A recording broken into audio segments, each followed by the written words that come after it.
Mathematics class में आपका स्वागत है।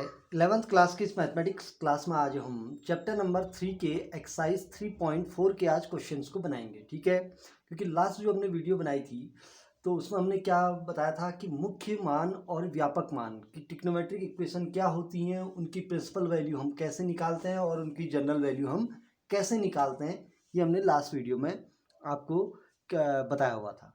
ठीक है, तो आज हम इन पर कुछ क्वेश्चंस को बनाना सीखेंगे। ठीक, तो एक्सरसाइज 3.4 का जो क्वेश्चन है वो स्टेटमेंट क्या कह रहा है, निम्न के मुख्य व व्यापक मान ज्ञात कीजिए। मुख्य मान को हम कहते हैं प्रिंसिपल वैल्यू और व्यापक मान को हम कहते हैं जनरल वैल्यू। ठीक, so I take question number first, that is 10x equal root of 3। ठीक है, तो 10x इक्वल रूट ऑफ 3 का मेरे को पहले तो मुख्य मान निकालना है, फिर उसके बाद उसका व्यापक मान निकालना है। ठीक है, तो हमने लास्ट वीडियो में हमने पढ़ा हुआ था कि जो मुख्य मान होते हैं वो हमारे 0, 2 पाई इंटरवल में होते हैं, अर्थात 0 से लेकर के 2 पाई अंतराल के बीच में जो भी मान हमारे निकलेंगे, ठीक है, वो मान हमारे क्या कहलाएंगे, मुख्य मान। और व्यापक मान को हम किस में लिखते हैं, पूर्णांक n के टर्म में लिखते हैं, कहा था ना। तो स्टार्ट करेंगे। तो 10x इक्वल रूट 3 है, तो आपको ये पता होना चाहिए पहले 10x की रूट 3 वैल्यू किस में होती है। ठीक है, वो ट्रिग्नोमेट्री के सारे फॉर्मूले भी याद होने चाहिए यहाँ पर बनाने के लिए। तो 10x की रूट 3 वैल्यू सबसे पहले हमारी कहाँ पर होती है, टेबल में याद है आपको। 60 की वैल्यू रूट 3 होती है। 60 का मतलब इसको रेडियन में लिखेंगे तो π/6, नहीं π/3। क्यों, 1060, अरे 1060 का मान तो आपका रूट 3 होता है, और 60 अंश को रेडियन में लिखेंगे तो 60 गुणा π/180। तो 60 गुणा π/180, 6×18, तो π/ कितना हो गया, 3। क्लियर। तो अब बोथ साइड कंपेयर करेंगे तो हमको क्या मिलेगा, सो x की वैल्यू हमको क्या मिली, x इक्वल फर्स्ट वैल्यू हमको मिल गई π/3। तो जो π/3 वैल्यू है ये 0 से 2 पाई के इंटरवल में ही आता है। अरे 0 से 360 के बीच में तो है ये 60 अंश। क्लियर। अब उसके बाद हम क्या लेंगे, बिकॉज 10x इक्वल हमको दे रखा है 10 π/3। ठीक है, और ये ख्याल करेंगे जो भी हमारी प्रिंसिपल वैल्यू आएगी, मिनिमम 2 प्रिंसिपल वैल्यू तो हमारी निकलेंगी ही निकलेंगी। ठीक है, तो अब इसका मतलब 10x इक्वल 10 π/3 है, तो इसका मतलब ये वैल्यू हमारी पॉजिटिव आई है ना। तो 10x की वैल्यू पॉजिटिव आई है, तो पॉजिटिव वैल्यू 10 की किस चतुर्थांश में होती है, एक पहले चतुर्थांश में होती है। तो पहले चतुर्थांश का मान मेरा π/3 निकल गया। एक कौन से चतुर्थांश में होती है, एक तीसरे चतुर्थांश में होती है। तो 10 π/3 की वैल्यू को तीसरे चतुर्थांश में ले जाएंगे। तो तीसरे चतुर्थांश में ले जाने के लिए हम क्या करेंगे, 10 पाई प्लस π/3 कर देंगे, करेंगे। क्यों, क्योंकि आपके पास फॉर्मूला है, because 10 pi plus theta equal होता है प्लस का 10 थीटा होता है, पढ़ा है ना। तो कोई फर्क पड़ा इस वैल्यू में। अगर मैं 10 पाई प्लस π/3 का उल्टा लूंगा तो उल्टे में क्या हो जाएगा, 10 पाई प्लस π/3 इक्वल 10 π/3 हो गया। तो इस π/3 एंगल को मैं तीसरे चतुर्थांश में ले गया, तो तीसरे चतुर्थांश में जाने के लिए क्या होगा, पाई प्लस थीटा। क्लियर, और थीटा की वैल्यू π/3 है। तो अब यहाँ पर क्या आ जाएगा, 10x इक्वल 10, इसका एलसीएम लीजिए, 3 पाई धन पाई कितना हो गया, 4 पाई/3। तो इसका मतलब 10 4 पाई/3 का मान भी मेरा √3 ही होता है। आप निकाल के देखिए, 10 4 पाई/3 का मान निकालेंगे तो इसको हम ब्रेक कैसे करेंगे, पाई प्लस π/3, और 10 पाई प्लस थीटा इक्वल क्या हो जाएगा, 10 थीटा, 10 π/3, और 10 π/3 का मान फिर से हमारा √3 आ गया। तो इसलिए x की दूसरी प्रिंसिपल वैल्यू क्या आ गई, 4 पाई/3 आ गई। तो इसका मतलब हमको 10x बराबर √3 के कितने मुख्य मान मिल गए, 2 मुख्य मान मिले। एक मुख्य मान π/3 और दूसरा मुख्य मान 4 पाई/3। तो मैं क्या लिखूंगा, इसलिए मुख्य मान मेरे को क्या मिले, मुख्य मान बराबर हमको मिला, पहला मुख्य मान मिला π/3 और दूसरा मुख्य मान मेरे को मिला 4 पाई/3, 4 पाई/3 मिल गया। देखिए बड़ा आसान सा है। ठीक, अब आते हैं सेकंड पार्ट, इसका व्यापक मान निकालना है। तो व्यापक मान निकालने के लिए हम स्टार्टिंग स्टेप लेंगे जहां पर हमने पहला वैल्यू निकाला हुआ था, पहली जो प्रिंसिपल वैल्यू है। ठीक है, तो सबसे पहली प्रिंसिपल वैल्यू हमारी क्या निकली, π/3 निकली। तो मैं क्या लिखूंगा, because 10x equal √3, so 10x equal √3 को हमने क्या लिखा था, 10x इक्वल 10 पाई/3, 10 पाई/3 लिखा हुआ था। लिखा था ना। अब आपके पास यहाँ पर फॉर्मूला है, देखिए क्या फॉर्मूला है, बिकॉज 10x इक्वल यदि 10y है नी, सो x इक्वल क्या होता है n पाई प्लस y। ये हमने व्यापक मान का फॉर्मूला निकाला था या नहीं निकाला था, निकाला था। तो इस वैल्यू को ऊपर रखते हैं, तो 10x इक्वल 10y की वैल्यू कितनी है, पाई/3 है। सो x इक्वल क्या बन जाएगा, n पाई प्लस y की वैल्यू क्या हो जाएगी, पाई/3। तो y की वैल्यू हमारी क्या आ गई, पाई/3। तो x की वैल्यू क्या आई, n पाई प्लस पाई/3। तो ये मान मेरा क्या कहलाएगा, कौन सा मान होगा, व्यापक मान हो गया। ठीक है, इस व्यापक मान के अंदर आपके अपरिमित रूप से अनेक वैल्यू हैं x की। इसके अंदर एक सिंगल वन वैल्यू थोड़ा है, इसके अंदर आपकी अपरिमित रूप से अनेक मान है। इसके अंदर आपका पाई/3 भी छुपा है, इसके अंदर आपका 4 पाई/3 भी छुपा है। दिखाएं कैसे, n की वैल्यू अगर हम 0 रखेंगे तो क्या आ जाएगा, क्योंकि n एक इंटीजर है, तो n की वैल्यू 0 रखेंगे तो क्या आ जाएगा, 0 प्लस पाई/3, तो पाई/3 आ गया। n की वैल्यू अगर 1 रखेंगे तो क्या आएगा, पाई प्लस पाई/3, तो कितना आएगा, 4 पाई/3। n की वैल्यू 2 रखेंगे तो 2 पाई धन पाई/3 कितना आएगा, 3 दूना 6 और 1 7 पाई/3। इसका मतलब इन सारे एंगलों पर 10x की वैल्यू कितनी होगी, हमेशा √3 होगी। आप चाहें तो माइनस भी रख सकते हैं, n की वैल्यू माइनस रखेंगे तो x इक्वल क्या आएगा, -पाई प्लस पाई/3। तो सॉल्व कीजिए, 3 पाई इक्वल आएगा -3 प्लस पाई कितना हो गया, -2 पाई/3। -2 पाई/3 की वैल्यू भी हमारी √3 ही होती है, आप निकाल के देखिए एक बार। ठीक, तो ये हमारा मुख्य मान हुआ और एक क्या आया, व्यापक मान आया।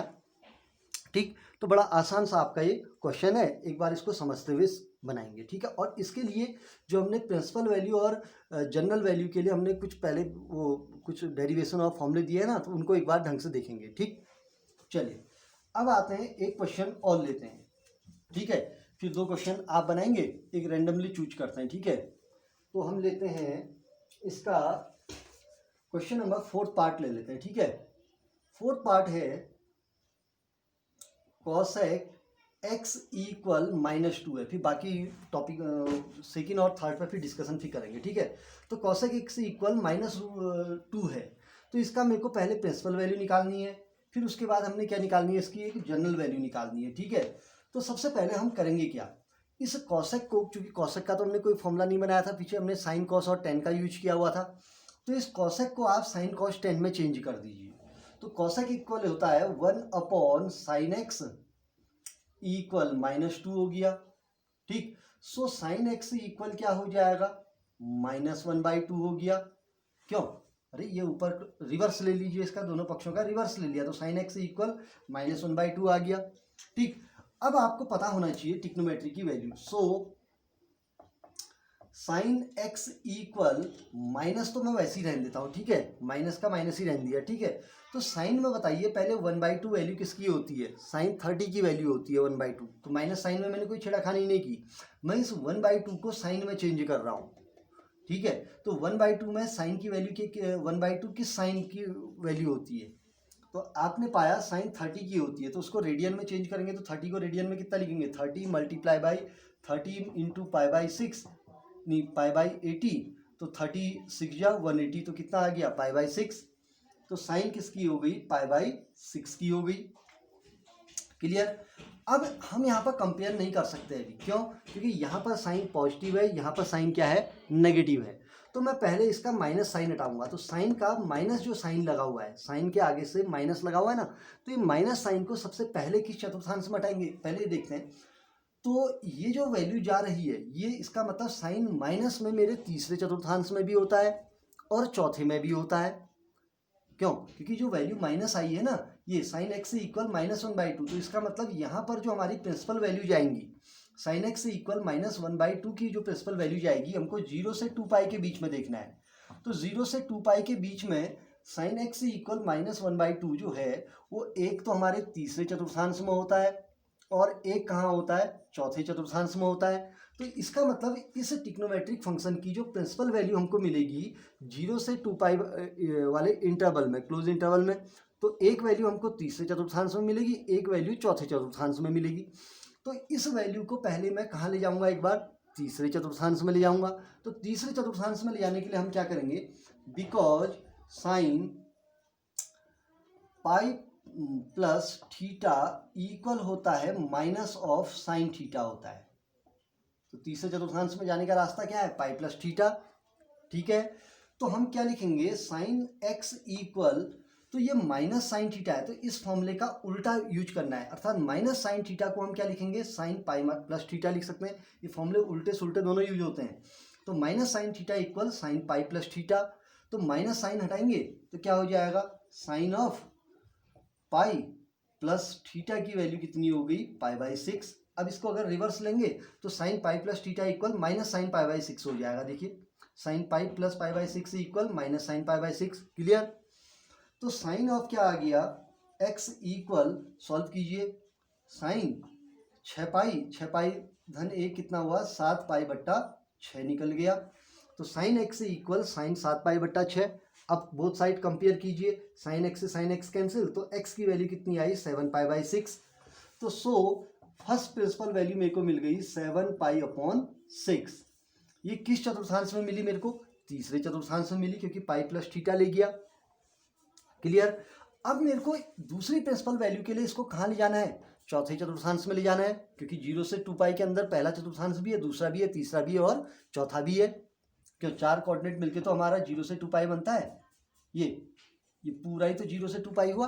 ठीक, तो एक तीसरा चतुर्थांश मिल गया। आप चौथे में ले जाते हैं, तो चौथे में ले जाने का रास्ता क्या है, अब हमने बताया हुआ था, तीसरे में ले जाने के लिए पाई प्लस, चौथे में ले जाने के लिए 2 पाई माइनस, क्योंकि यहाँ पर 2 पाई हुआ तो 2 पाई माइनस थीटा करेंगे। तो अब मैं यहाँ पे क्या करूँगा, बिकॉज साइन एक्स इक्वल है minus sine of pi by 6। तो अब चौथे चतुर्थांश में जाएंगे तो बिकॉज फॉर्मूला लगाएंगे, sine 2 pi minus theta equal क्या होता है, माइनस का साइन थीटा होता है। क्लियर। कोई टफ, बहुत इजी है, देखिए बड़ा इंटरेस्टिंग तरीके से बनेगा। अब यहाँ पर माइनस साइन है क्योंकि हमको ये बेसमेंट वैल्यू, हमारी बेस जो बना हुआ है वो हमारा ये बना है, sine x equal minus sine pi by 6, ये हमारा बेस है। ठीक है, तो इसके माइनस को हटाएंगे किस चतुर्थांश में, चौथे में। किस फॉर्मूले का यूज करके, साइन 2 पाई माइनस थीटा का प्रयोग करके, माइनस साइन थीटा हटता है। तो सो क्या होगा, sine x equal sine 2 pi minus pi by 6 कर दिया। देखिए क्यों, उल्टा फॉर्मूला लगा दिया, minus sine theta equal sine 2 pi minus theta कर दिया। साइन 2 पाई माइनस थीटा की वैल्यू कितनी है, पाई बाई 6 है। क्लियर। अब इसको सॉल्व करेंगे, so sine x equal sine of 6 दूना 12 पाई, 12 पाई में से पाई घटेगा तो कितना आएगा, 11 पाई बट्टा 6 निकल गया। सो कंपेयर कीजिए, एक्स इक्वल 11 पाई अपॉन कितना आ गया, 6 आ गया। ठीक, तो पहला मुख्य मान तीसरे चतुर्थांश में मिला और दूसरा मुख्य मान किस में मिला, चौथे चतुर्थांश में मिल गया। तो इसलिए मुख्य मान हमारे क्या आए, मुख्य मान क्या निकला, एक्स इक्वल, या एक्स क्या लिखें, सीधे लिख देते हैं, मुख्य मान बराबर पहला आया 7 पाई बाई 6, 7 पाई अपॉन 6, और तथा दूसरा मुख्य मान क्या आया, 11 पाई अपॉन 6 आ गया। कोई टफ, बहुत इजी सा है नहीं। चलिए अब निकालते हैं इसका व्यापक मान।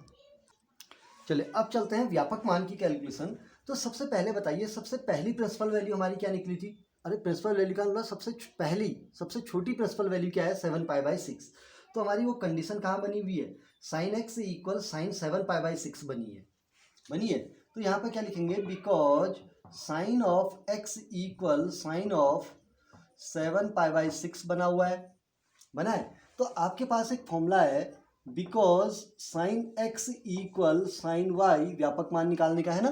तो sine x equal sine y है, तो आपको x इक्वल क्या होता है, फॉर्मूला आपने पढ़ा होगा व्यापक मान का जो बताया था लास्ट उसमें टॉपिक में, n pi plus minus 1 to the power of n into क्या होता है, y होता है। तो और ये ख्याल करेंगे, व्यापक मान 11 वाले से मत निकालना, 11 पाई बाई 6 का यूज मत करना, सबसे छोटा वाला मुख्य मान लेना है। ठीक है, सबसे पहले मुख्य घटना तो यही हो रही है, सबसे पहली प्रिंसिपल वैल्यू आपने लेनी है। ठीक, तो सो यहाँ पर sine x equal sine y की वैल्यू कितनी है, 7 पाई बाई 6 है। तो कंपेयर कीजिए, सो एक्स इक्वल क्या मिलेगा, n पाई प्लस माइनस 1 की पावर n इंटू y की वैल्यू क्या होगी 7π/6, तो क्या आ गया 7π/6 आ गया। तो ये हमारा कैसा मान निकल गया, व्यापक मान निकल गया। ये कैसी वैल्यू है, ये हमारी जनरल वैल्यू आ गई। क्लियर। अब चेक करना है इस x की जो जनरल वैल्यू आई है इसके अंदर हमारे दोनों प्रिंसिपल वैल्यू अपने आप छुपी हुई है। देखिए कैसे, n की वैल्यू अगर 0 रखेंगे तो आपका 7π/6 आएगा। करके देखिएगा कैलकुलेशन करके देखिए, तो कितना आया 0 पाई, 0 की -1 की पावर 0 1, तो 7π/6 आ गया। इसकी n की वैल्यू 1 रखेंगे तो 1 रखने में क्या आएगा, देखिए 1 रखी तो 1 का मतलब पाई -7π/6, तो कितना आया -π/6। ठीक है, तो इसका मतलब ये कॉसेक -π/6 की वैल्यू -2 होती है। आप निकाल के देखिए एक बार, निकालेंगे, दिखाते हैं कैसे। कॉसेक -π/6, कॉसेक है, कॉस नहीं है, क्या है, कॉसेक -π/6 इक्वल होगा माइनस ऑफ कॉसेक π/6। कॉसेक π/6 की वैल्यू कितनी हो गई 2, तो माइनस का 2 आ गया। ठीक, अब इसकी वैल्यू 2 रख के देखिए, n की वैल्यू 2 रखेंगे तो क्या आएगा, n की वैल्यू 2 रखेंगे तो 2 पाई, ये माइनस की पावर सम हो जाएगी तो प्लस आ जाएगा 7π/6, तो 6 दूना 12, 12 और 7 कितना हो गया 18π/6। तो 18π/6 की वैल्यू भी कितनी होती है, कॉसेक 18π/6 की वैल्यू भी -2 होगी। ठीक, अब इसकी वैल्यू 3 रखेंगे तो n की वैल्यू अगर हम 3 रखेंगे तो क्या आएगा, देखें एक बार, 3 रखेंगे तो 3 पाई माइनस हो जाएगा, अरे माइनस की पावर 3 माइनस आएगा 7π/6, तो 6 तियाँ कितना हुआ 18, 18 में से 7 पाई घटाएंगे तो कितना आएगा 11π/6। तो कॉसेक 11π/6 की वैल्यू भी कितनी होगी आपके -2 होगी। तो इसके अंदर हमारे कितने मान हैं, इस x इक्वल n पाई -1 की पावर n इंटू 7π/6 के अंदर हमारी एक वैल्यू नहीं है बल्कि अपरिमित रूप से क्या है, अनेक वैल्यू हैं। ठीक है, तो क्वेश्चन नंबर 4 भी आप बनाएंगे। ठीक, तो इनको बेस लेके मेरे ख्याल से आप क्वेश्चन नंबर 2 तो इसको बनाएंगे। ठीक है, तो इसको बिना पॉज करके बना लेंगे। ठीक है सब बच्चे, तो इसको बेस लेकर के आप इसका क्वेश्चन नंबर 2 पार्ट और क्वेश्चन नंबर 3 पार्ट आप खुद बना सकते हैं। देखिए बड़ा इजी है। 2 पार्ट कह रहा sec x इक्वल 2 है, sec x इक्वल 2 है तो sec को आप cos में चेंज कर दीजिए, तो 1/cos x इक्वल 2, सो cos x इक्वल क्या हो जाएगा 1/2। अब निकाल लेंगे। ठीक है, तो पॉजिटिव है तो इसका जो प्रिंसिपल वैल्यू आएगी वो किस में आएगी, एक पहले चतुर्थांश में आएगी, एक चौथे चतुर्थांश में आएगी, क्योंकि cos x जो पॉजिटिव होता है वो पहले में और चौथे में आपको प्रिंसिपल वैल्यू लेनी है। ठीक है, ऐसे ही आपका एक cot x इक्वल -√3 है, तो ये 3rd क्वेश्चन है, तो इस कॉट को आप 10 में चेंज कर लेंगे तो 10x इक्वल क्या हो जाएगा -1/√3। तो ये वैल्यू हमारी नेगेटिव जा रही ना, तो 10 की वैल्यू नेगेटिव किस किस में होती है, एक दूसरे चतुर्थांश में होगी और एक चौथे चतुर्थांश में हो जाएगी। तो 10x की इस -1/√3 का जो प्रिंसिपल वैल्यू है दूसरे चतुर्थांश में भी ले जानी है और चौथे में भी मिलेगी, आपको 2 प्रिंसिपल वैल्यू मिलेंगी ना। तो दूसरे चतुर्थांश में ले जाने के लिए जब आप इसका सॉल्व करेंगे तो पाई माइनस करेंगे और चौथे में ले जाने के लिए 2π - थीटा लगाएंगे। क्लियर, तो आप इनको बेस लेकर के क्वेश्चन नंबर 4 तक के बनाएंगे। ठीक है, चलिए अब लेते हैं क्वेश्चन नंबर 5। ठीक, चलिए अब लेते हैं क्वेश्चन नंबर 5। तो क्वेश्चन नंबर 5 कह रहा है, लेकिन पहले स्टेटमेंट देखते हैं। तो निम्न समीकरणों का व्यापक हल ज्ञात करें। तो आपको नीचे ट्रिग्नोमेट्रिक इक्वेशन दे रखी है तो उनका आपने जनरल सॉल्यूशन निकालना है। ठीक है, तो 5th क्वेश्चन है cos 4x equal cos 2x। ठीक, तो बहुत इजी टाइप क्वेश्चन है अभी। ठीक, तो यहाँ पर को जो भी आपको प्रोसेस दे रखी है, जो भी आपको इक्वेशन दे रखी है वो इस फॉर्मेट की है। देखिए because cos x equal cos y format दिख रहा है आपको, देखिए cos x equal cos y given है। तो सो मैं क्या कह सकता हूँ, x इक्वल क्या होता है 2n पाई प्लस माइनस y करके आपका क्या निकलेगा cos x इक्वल, देखिए cos x equal cos y है तो कंपेयर करना है, तो cos x equal cos y है तो x इक्वल 2n पाई प्लस माइनस y से आपका क्या निकल जाएगा, व्यापक मान निकल जाएगा इसका जनरल सॉल्यूशन। तो यहाँ पर x की वैल्यू क्या ले लेते हैं 4x और y की वैल्यू क्या ले लेते हैं 2x। तो सो 4x इक्वल क्या होगा 2n पाई प्लस माइनस y की वैल्यू कितनी है 2x है। क्लियर, अब हम क्या करेंगे, अब यहाँ पर एक चीज़ देखिए, एक बड़ा इंटरेस्टिंग चीज़ हो चुका है कि यहाँ पर x यहाँ भी है, यहाँ भी x है, तो इसका मतलब x दोनों तरफ है। तो एक बार हम पॉजिटिव साइन लेकर के x की वैल्यू निकालेंगे, एक बार नेगेटिव साइन लेकर के x की वैल्यू निकालेंगे। ठीक है, हमने निकालना क्या है, हमने x की एक ऐसी वैल्यू ज्ञात करनी है जिसके लिए cos ऑफ 4x की वैल्यू cos ऑफ 2x के बराबर होती है। अर्थात x का मान यदि मैं यहाँ पर रखूँगा तो LHS बराबर क्या हो जाएगा, RHS हो जाएगा। ठीक, तो अब हमको एक बार प्लस चिन्ह लेंगे, तो पॉजिटिव साइन पर, ठीक है, तो क्या होगा 4x equal 2n pi plus 2x आ गया। अब ये था प्लस में, तो इधर आके माइनस, तो 4x में से 2x माइनस करेंगे तो कितना आएगा, 2x इक्वल 2n पाई। सो x इक्वल क्या आया, 2 से 2 कैंसिल, तो क्या निकल गया, n पाई निकल गया। अर्थात इस इक्वेशन का जो पहला जनरल सॉल्यूशन है वो क्या आया, x इक्वल n पाई से निकलेगा।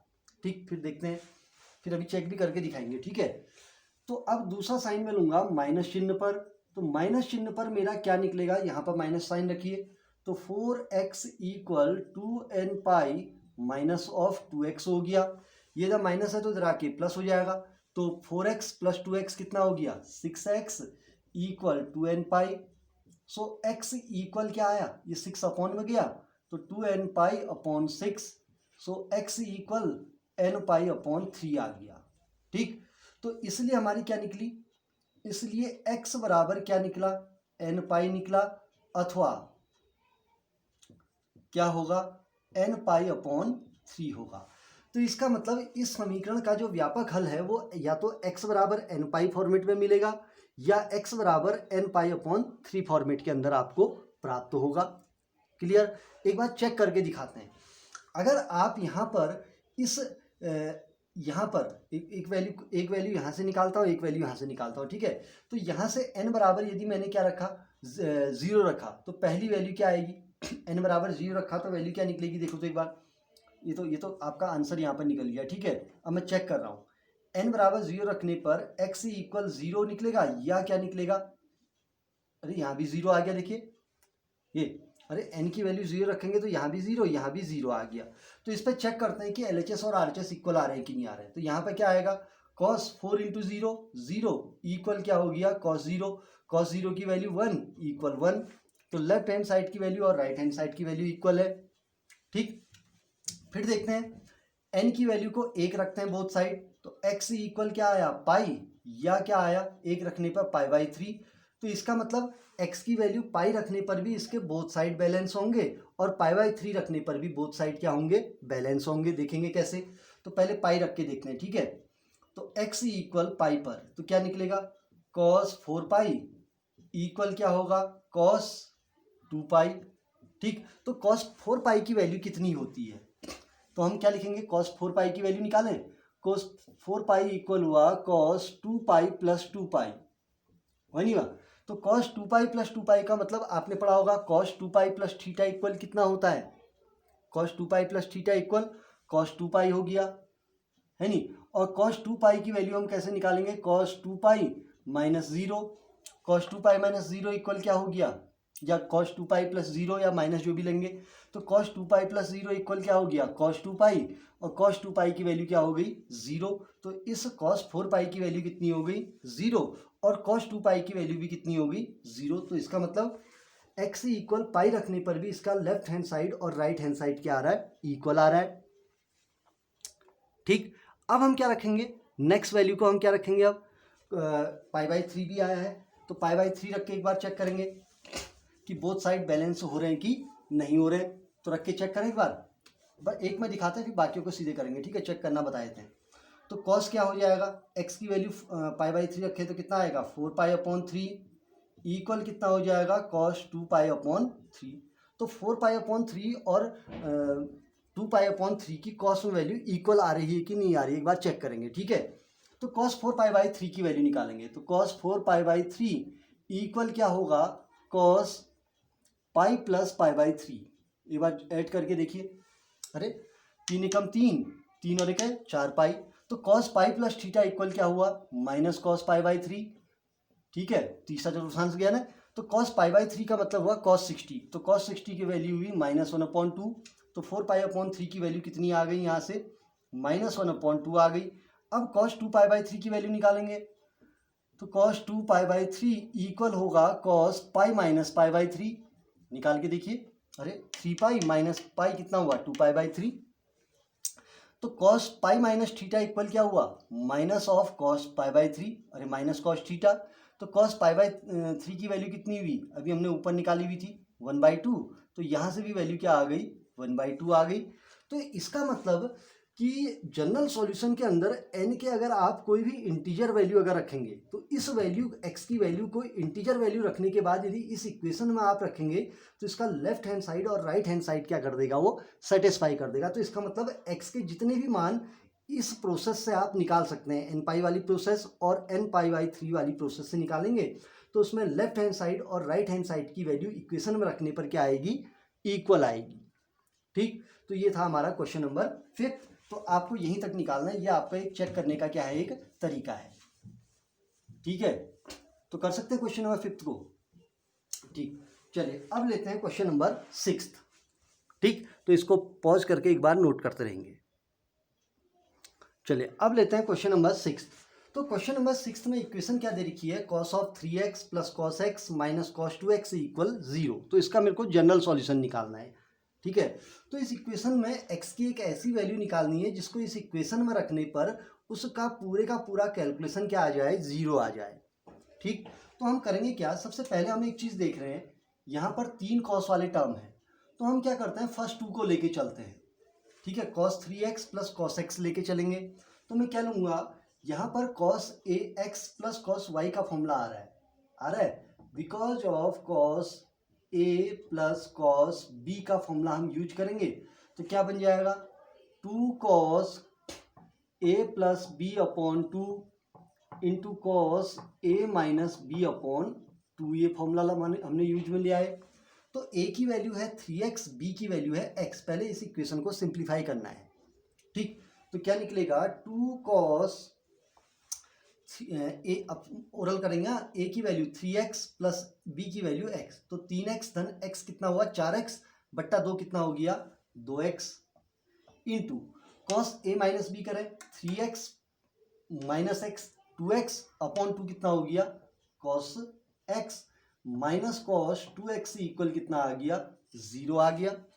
इन दोनों पार्ट में, क्योंकि इसको सरल करके मेरा ये आ गया ना, तो इसमें और इसमें कुछ कॉमन आ गया। देखिए क्या आया, cos ऑफ 2x कॉमन आ गया, तो इसमें क्या बचेगा, 2 cos x, तो 2 cos x माइनस 1 इक्वल 0।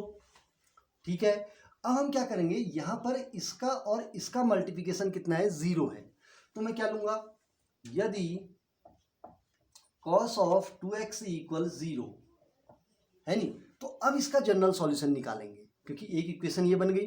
तो आपने पढ़ा था बिकॉज cos x इक्वल 0 है, तो x इक्वल क्या होता है, 2n प्लस 1 इंटू पाई/2 फॉर्म होता है, नहीं होता है। cos x इक्वल 0 का जनरल सॉल्यूशन क्या है, x equal 2n plus 1 into पाई/2। इनको नोट करना है, ठीक है, नोट अच्छे से नोट करना है, पुरानी वीडियो देख के एक बार इनको नोट करेंगे। ठीक, तो यहाँ पर x की वैल्यू क्या है, 2x, cos 2x इक्वल 0 है, तो सो मैं क्या कह सकता हूँ, 2x equal 2n plus 1 into क्या हो जाएगा, पाई/2 हो गया। अब मेरे को x की वैल्यू निकालनी है, तो 2 क्रॉस मल्टीप्लाई में नीचे गया, सो x इक्वल क्या हो जाएगा, 2n प्लस 1 इंटू पाई/, क्या हो गया, 4। तो पहली x की वैल्यू मेरी ये निकल गई। तो इसका एक जनरल सॉल्यूशन क्या होगा, x equal 2n plus 1 into पाई/4 होगा। तो इस फॉर्मेट में यदि आप x की वैल्यू निकालेंगे और उस वैल्यू को इस इक्वेशन में रखेंगे, तो उसको सॉल्व करके मेरी क्या आ जाएगी, वैल्यू 0 आ जाएगी। ठीक, दूसरी कंडीशन अभी यहाँ पर बची हुई है, 2 cos x माइनस 1 इक्वल 0। यदि 2 cos x माइनस 1 इक्वल 0, तो इसको सॉल्व करेंगे। अब इसका जनरल सॉल्यूशन तो क्या निकलेगा, 2 cos x इक्वल क्या आ गया, 1, सो cos x इक्वल क्या आ जाएगा, 1/2। अब आपने वही क्वेश्चन लेने, देखो पहला, दूसरा, तीसरा, चौथा क्वेश्चन, उनके जनरल सॉल्यूशन निकालने सीखे होंगे, फर्स्ट क्वेश्चन, सेकंड क्वेश्चन ना, तो वही प्रोसेस यहाँ पर भी लगानी है। तो cos x में 1/2 वैल्यू किसकी होती है, तो फर्स्ट प्रिंसिपल वैल्यू निकालनी है इसकी। तो cos में 1/2 वैल्यू होती है cos 60 की, तो cos 60 की वैल्यू कितनी आएगी, पाई बाई 3। क्यों, cos पाई बाई 3 तो हुआ 60, 60 multiply by 60 into pi by 80, तो 60 पाई बाई 3 आ गया। तो यहाँ पर फिर से देखिए आपका एक फॉर्मेट बन गया, because cos x equal cos y format बन गया। सो जनरल सॉल्यूशन में x इक्वल क्या देगा, 2n pi plus minus pi by 3 देगा, नहीं प्लस माइनस क्या देगा, y देगा। ये आपका फॉर्मूला है। तो x की वैल्यू x है और y की वैल्यू पाई बाई 3 है। ठीक है, तो लगाएंगे। सो x इक्वल क्या आएगा, 2n pi plus minus pi by 3। ठीक है, अब इसको यहां पर प्लस माइनस साइन लेने की आवश्यकता नहीं है। क्यों, क्योंकि इधर x है और इधर वाला सारा का सारा टर्म किस में है, पाई के रिस्पेक्ट में है। तो x की एक पर्टिकुलर वैल्यू आ गई ना, तो इसलिए इस समीकरण का हल क्या होगा, अतः x बराबर क्या आएगा, पहला फॉर्मेट जो x का मान होगा वो 2n plus 1 into pi by 4 में होगा, या किस में होगा, 2n pi plus minus pi by 3 में होगा। तो ये इसका क्या आ गया, आंसर आ गया। ठीक है, तो यहां से n की वैल्यू निकालेंगे, यहां से x की वैल्यू निकालेंगे, या यहां से x की वैल्यू निकालेंगे, और उसको इस इक्वेशन में यदि हम रखेंगे तो उसका लेफ्ट हैंड साइड और राइट हैंड साइड क्या होगा, बैलेंस होगा। ठीक, तो क्वेश्चन नंबर 6 भी आपने एक बार बनाना है, बहुत इजीली आपका क्वेश्चन नंबर 6 भी हो जाएगा। ठीक, चलिए अब लेते हैं क्वेश्चन नंबर 7 क्वेश्चन। ठीक,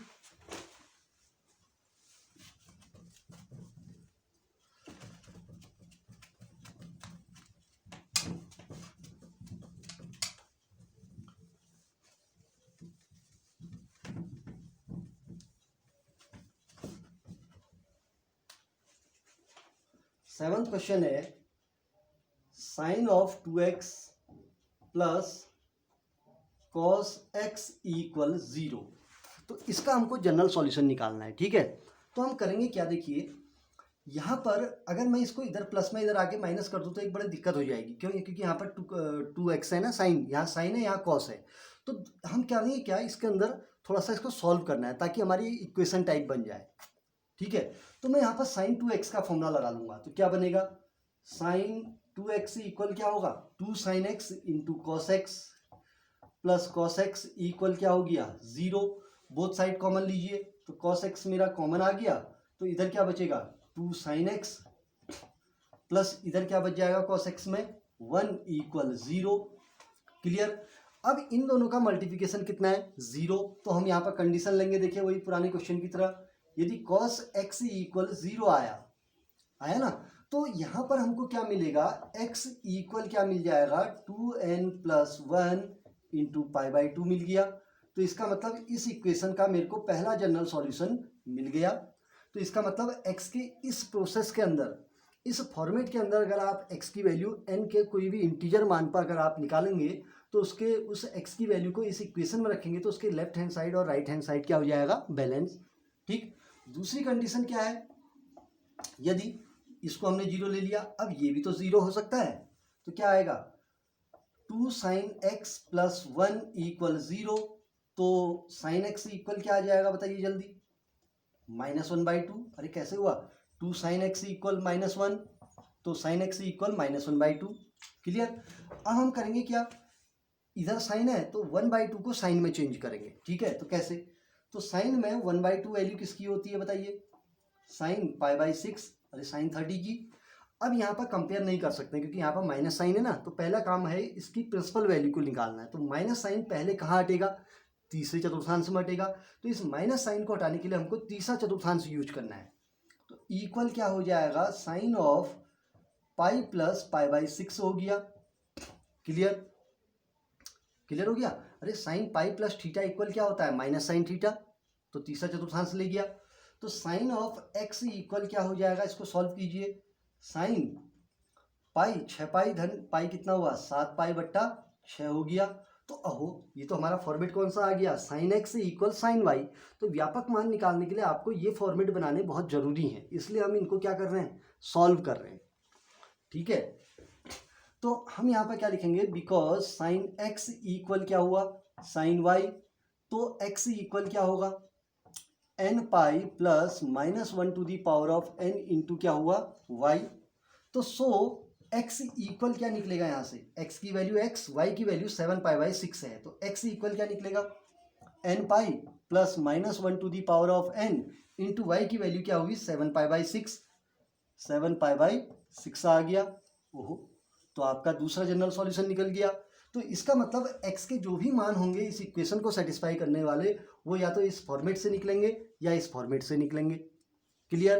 तो अतः लास्ट में हम लिख देंगे x इक्वल, फाइनल आंसर क्या आया 2n + 1 इंटू π/2, या क्या आएगा n pi plus -1 to the power of n into क्या है 7π/6। तो दैट इज आंसर।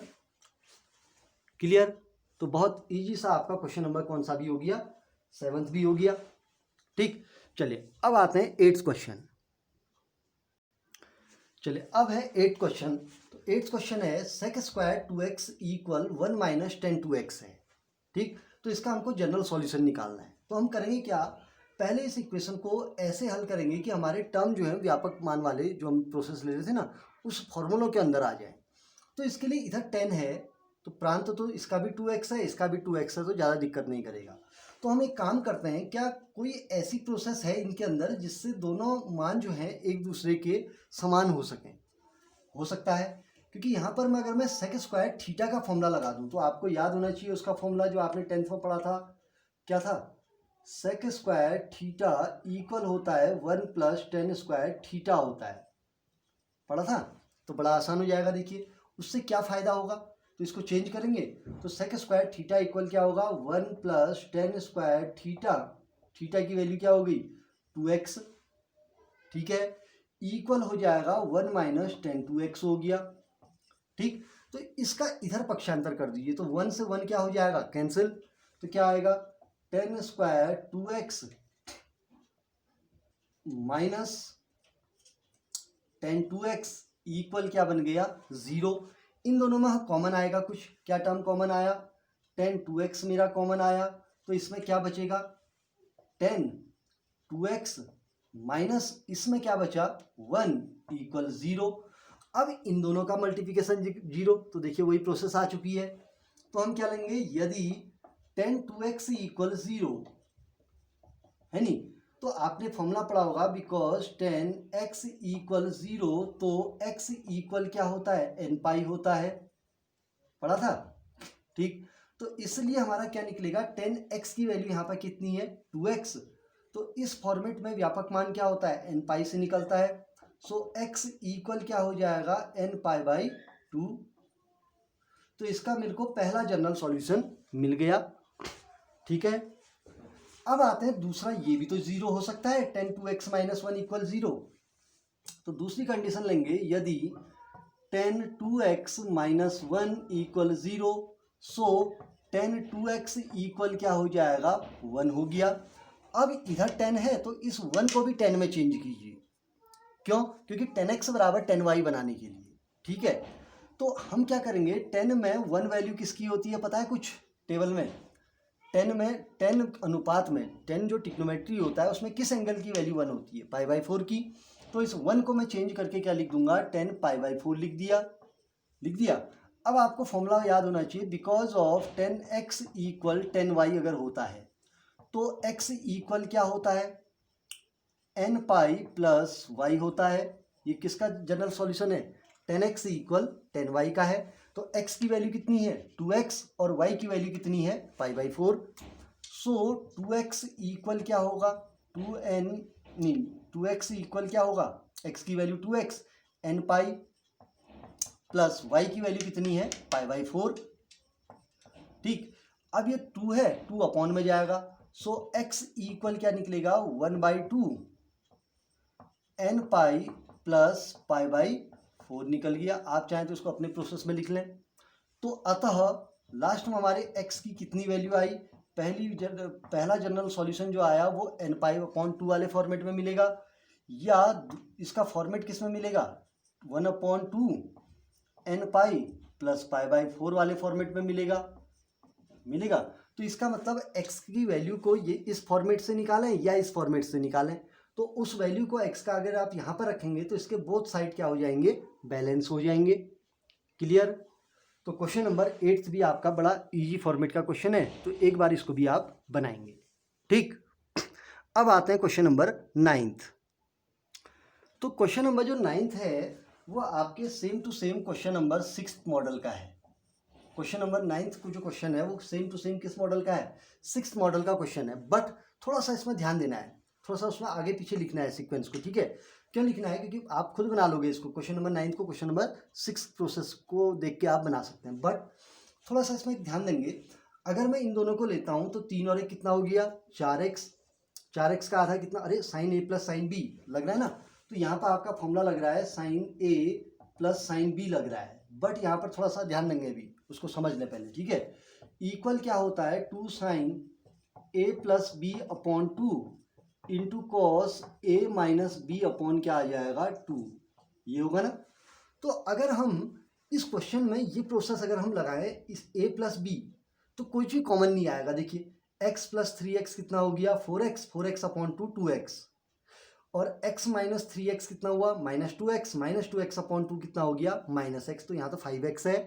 तो हमने इनके सीक्वेंस को ऐसे बनाना है कि ये फॉर्मूला लगा के कुछ ना कुछ हमारा एलिमेंट क्या निकल जाए, कॉमन निकल जाए। तो ऐसा सीक्वेंस हमको कहाँ से मिल सकता है, देखिए 5x और x, 5 और 1 कितना हुआ 6, 6 का आधा कितना हो गया 3, तो मिल सकता है। तो इसके सीक्वेंस को आप ऐसा बना लेंगे, sine x plus sine 5x plus sine of 3x equal 0 कर लेंगे। क्यों, क्योंकि इधर अगर आप ये प्रोसेस लगाएंगे फॉर्मूला, तो आपका क्या बन जाएगा 2 साइन, फायदा देखेंगे ऐसा करने से, जो मैंने इनके सीक्वेंस को इसको आगे लिखा इसको पीछे लिख के, और sine a plus sine b का फॉर्मूला मैंने इसमें और इसमें लेके बनाया। ठीक है, क्योंकि फायदा मिल रहा है, इन दोनों को लेके बनाओगे तो कोई फायदा नहीं मिलेगा, एक बार करके देखेंगे आप। ठीक, तो करिए, x और 5x कितना हुआ 6x बट्टा 2 कितना हो गया 3x into cos a minus b करेंगे तो x माइनस 5x कितना हुआ माइनस 4x अपॉन 2 कितना हो गया माइनस ऑफ 2x प्लस कितना आ गया साइन ऑफ 3x आ गया इक्वल 0 आ गया ना।